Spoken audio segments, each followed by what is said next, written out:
Welcome to the first episode of Interview with a Biologist. I'm your host, Marie Locido, and I'm joined today by Dr. Tony Fehr, who is an associate professor of molecular biosciences from the University of Kansas. How are you doing today, Tony? Great, Maria. Very happy to be here with you today. Thank you. All right. In general, what are your research interests? Yeah, so I'm a lifelong virologist. I've been studying viruses since I was an undergraduate in college at the University of Nebraska.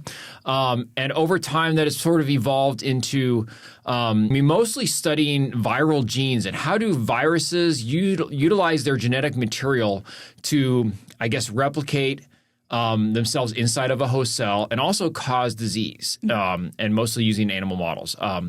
My current research interests are largely in coronaviruses, as you are well aware of, and this unique intersection between the host innate immune response and these viral proteins and viral genes that are out there, basically trying to stop those host antiviral defenses.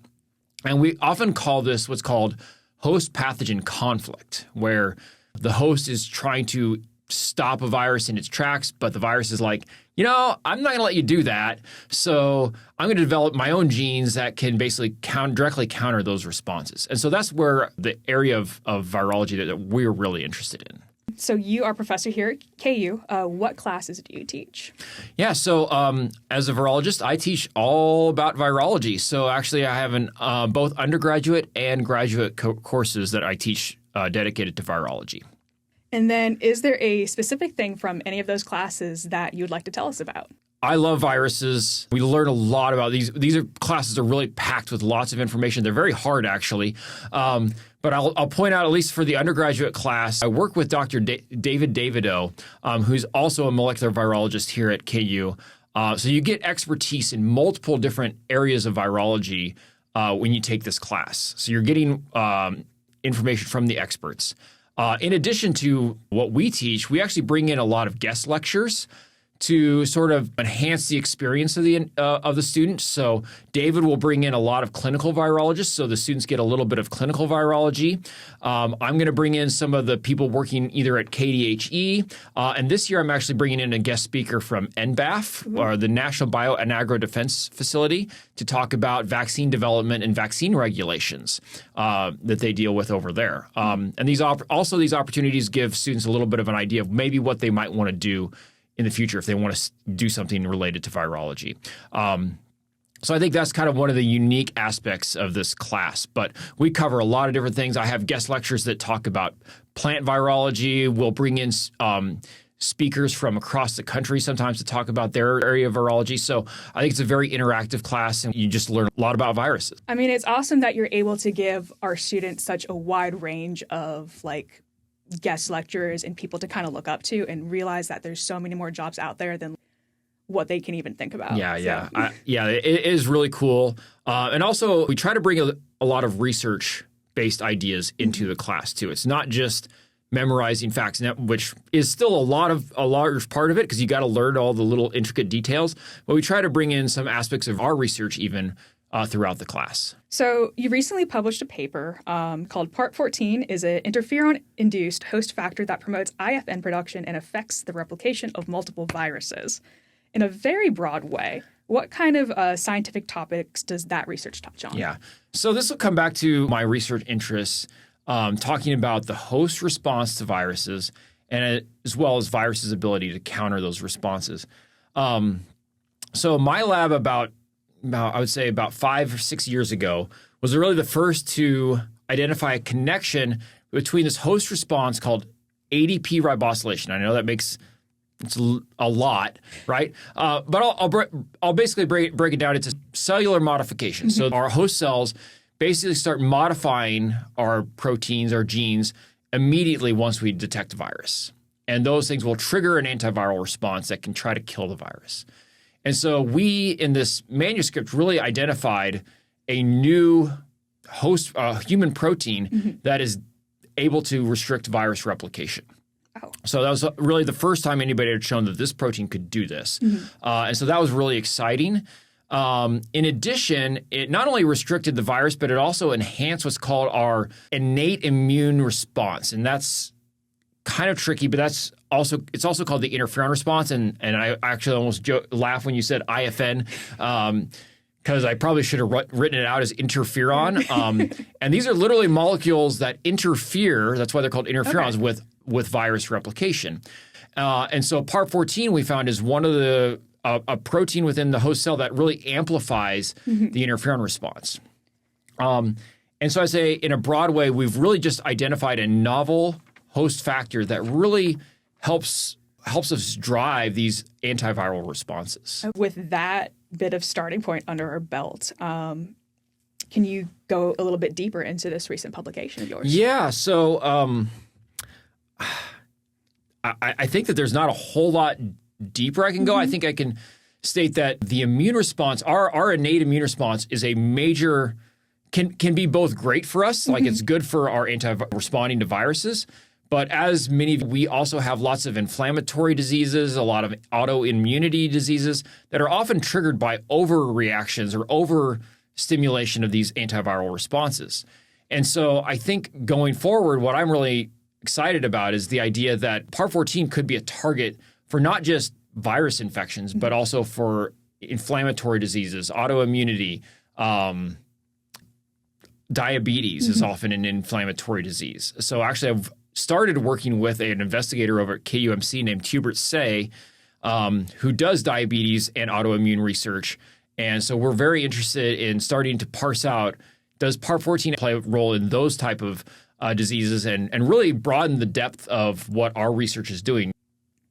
As you've mentioned, the majority of your research relates to coronavirus. What caused you to expand into looking into these other viruses? I know for this paper, it was the herpes simplex virus 1, or commonly known as HSV1, and some others. Because we could. It was more of, we had these results in the coronavirus system. And again, I worked with David O for many years. He's an HSV1 researcher. We found out that a lot of the tools we were using to study PARP14 aren't restricted to just using them in coronavirus infection. We can infect a lot of the cells. The type of reagents we had to study PARP14 could be utilized for multiple different viruses. We had them in our freezers, so let's see what happened. And really, we weren't expecting to see robust differences with these other viruses. We were kind of expecting our null hypothesis, as you might in the science world we'd call it, would be that PARP14 may have had an effect on coronaviruses, but probably won't have an effect on these other viruses. But we decided to test them, and what we found was that PARP14 in fact did affect the replication of these viruses, and in somewhat unique ways. We found that PARP14 could repress HSV1 replication, so it's an inhibitor of HSV1. Whereas with VSV, vesicular stomatitis virus, which, by the way, is sort of related to rabies virus, and it causes significant disease in cattle and other livestock across the country.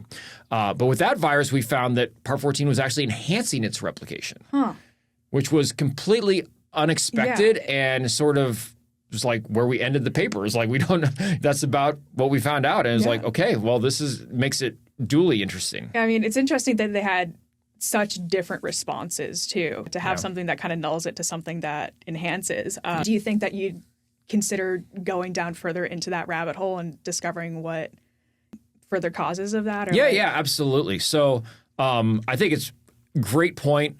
Of course, the research doesn't stop at where this paper's at. Understanding the mechanisms and how PARP14 restricts these viruses is still up in the air. We still don't know those fine details of how this happens, and we're definitely invested in finding that out. We just got new funding to address these how PARP14 affects coronavirus infection. We just got a $1.5 million grant to study that over the next 5 years, and with David Davido's group, we just got about a $400,000 grant to study its role on HSV1 over the next 2 years. Oh, congratulations, that's huge. So we're excited to keep pushing and working on and uncovering more about PARP14 and its role in the antiviral response. Yeah. Awesome. I mean, I'm excited to talk to you again about this a few years down the line, see how things have changed. In general, why is it important that we research antiviral responses and host pathogen conflicts? And then what kind of impact could that have down the line for people? Yeah, I think viruses are everywhere, and they really impact a lot of different diseases. As I mentioned earlier, diabetes, there's connections to different types of viruses with that disease. There's connections to autoimmunity and or these overactive antiviral responses. Flu is ravaging our country right now. COVID was one of the most impactful viruses of the 21st century, and even the 20th century possibly. Viruses aren't going away. Constantly developing new treatments is important. But from a more immune-focused aspect, there's a lot of different immune disorders out there. Asthma, allergy, diabetes, as I said, skin diseases, even dermatitis. Yeah. Those are all inflammatory diseases. We need to know more about the inflammatory responses. Why are those going awry? How can we combat those?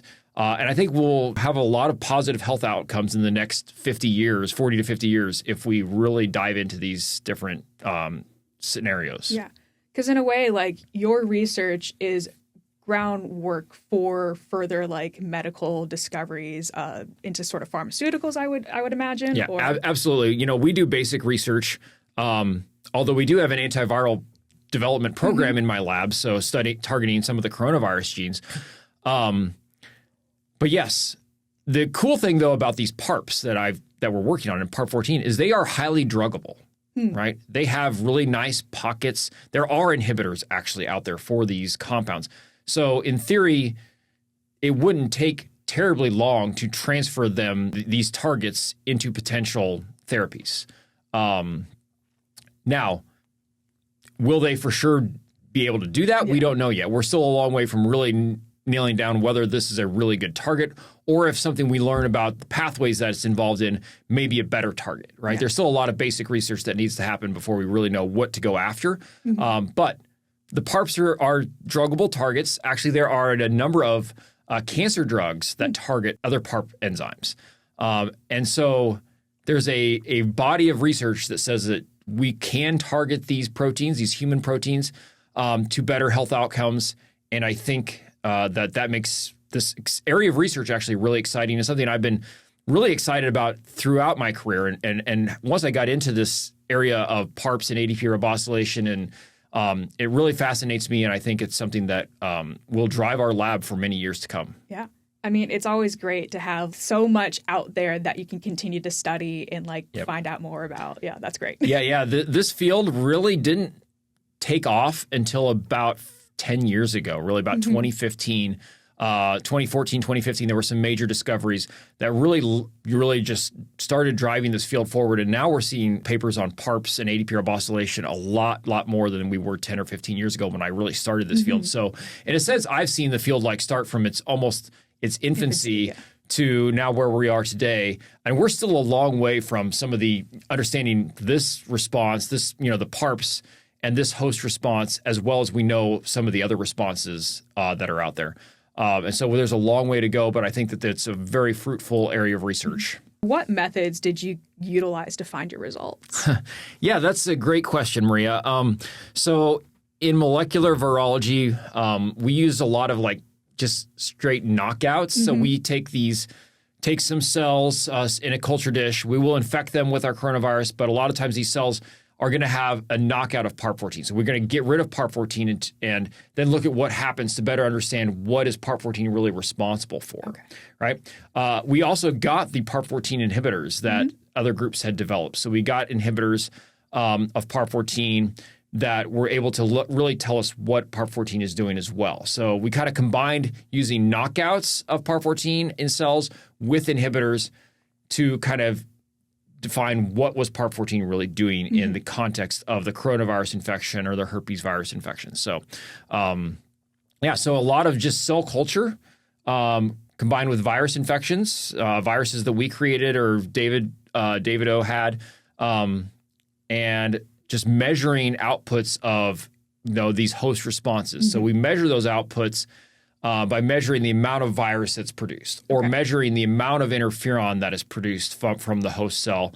And that can be done through a variety of different methods as well. We've talked a lot about host response. What is it that your lab is doing in regards to coronavirus? Yeah, so really this whole line of research started when we started studying this coronavirus protein called MAC1. This is the coronavirus protein that directly counters this PARP14 protein, this PARP response. And it does so by basically ripping the ADP ribose off of these targets. So PARPs add this modification to cells, and then this macrodomain protein from coronaviruses rips it off, right? And so we were able to find early on that if the coronaviruses don't have this gene, we could actually use mutations to get rid of the activity of this gene. That in that case, the host wins. Like the PARPs win, right? If the coronaviruses have the MAC1, the virus wins, all right? So we see that basically without MAC1, the virus replicates poorly, especially in mice, and doesn't cause disease. So knowing that really prompted us to start developing inhibitors for this MAC1 protein. And in a separate publication we had released earlier this year, we had evaluated a number of basically MAC1 inhibitors that we found could actually inhibit coronavirus replication. To really understand MAC1, we do a lot of mutations, and this is actually where we have a lot of undergrads working on this protein, trying to define what are the parts of MAC1 that actually dictate its function. But then we're continually making new and better inhibitors, and I'm excited to get a new batch of potential inhibitors from one of my collaborators here in the next few weeks. And so we're just kind of in a constant state of like, let's test that next batch of MAC1 inhibitors and see if we can continually make them better to the point where maybe they could be used therapeutically or at least used for research purposes down the line. And so this has really been my pet project for a long time has been to study this MAC1 protein. And only recently have we really gotten into the host response part of it. But I've been really studying this protein in depth for a long time, and it's one of my favorites. You know, it's one of the favorite things we do in the lab is really just to dissect the biochemistry and of this MAC1 protein and how it really counters these host responses. And so that's a really exciting part of the lab as well, is developing inhibitors and also understanding the biochemistry of this protein. I often say in the lab that we are a virology lab that does some biochemistry, right? Yeah. There's a lot of biochemistry labs that study virus proteins. I'm a virology lab that does a little bit of biochemistry, like is a biochemistry light, I guess I would say.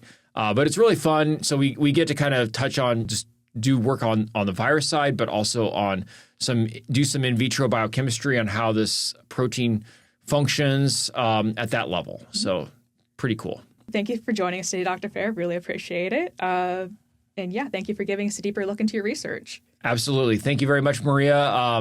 And again, we're really interested in viruses. And if you're interested as a student here at KU, please sign up for our classes. It would be, I think you would really enjoy learning more about the virus world. Thank you for listening to Interview with a Biologist. You can check out the show notes for more information about Dr. Fehr's work, as well as a link to the research papers discussed in this episode. A full transcript of this episode is available at biology.ku.edu. Okay.